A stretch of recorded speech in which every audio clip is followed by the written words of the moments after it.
ইতিহাসের একটি নজিরবিহীন জানাজা আমরা সেটা দেখেছি। অনেকে মৃত্যুর পরে, ইন্তেকালের পরে যেভাবে মানুষের উচ্ছ্বাস আমরা দেখেছি বেগম খালেদা জিয়ার সাথে,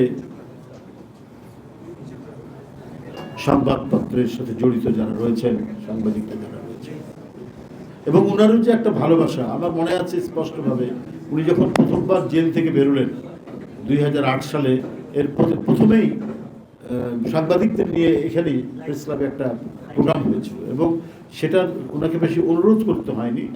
আপনাদের কথা শুনেই তিনি এখানে এসেছিলেন। সম্ভবত সে তখন রোজার মাস ছিল বা এরকম একটা রমজান মাস, ইফতারিতে উনি আসলেন।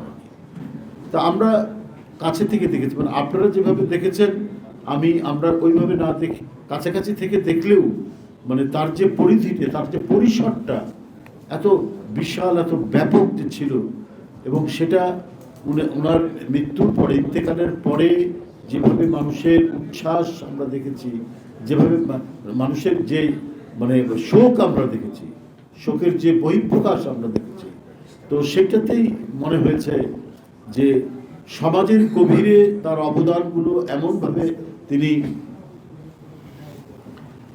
রেখে গেছে, সেটা তার মৃত্যুর পরেই জানা গেছে।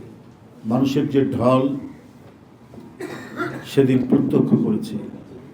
এটা কিন্তু কোনো অর্গানাইজ করা হয়নি। কেউ যে আমরা অর্গানাইজ করেছি যে সারা দেশব্যাপী আপনারা উঠে আসুন, এটা ধরুন একদিন দুই দিন সময় পেলে সেটা হতো। আমরা এটা দেখেছি ইয়ের পরে, কি বলে যে মৃত্যুর পরের দিনই তো জানা যায়, তো ওই সুযোগ বা সময়ও ছিল না।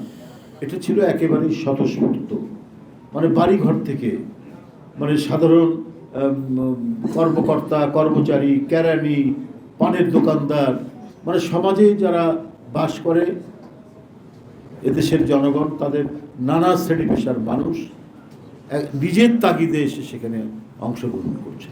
তার মানে যে তার যে অবদান প্রধানমন্ত্রী হিসাবে, রাজনীতিবিদ হিসাবে, তার সামগ্রিক ব্যক্তি জীবন বিশ্লেষণের মধ্যে বিশ্লেষণ করে এদেশের মানুষ যতটুকু দেখেছে, সেইখানে তাদের যে আবেগ তৈরি হয়েছে, সে আবেগ এবং শ্রদ্ধা দেখানোর জন্য ইতিহাসের একটি নজিরবিহীন জানাজা আমরা সেটা দেখেছি। অনেকে এখানেও বলেছেন যে ইমাম খোমেনির পরে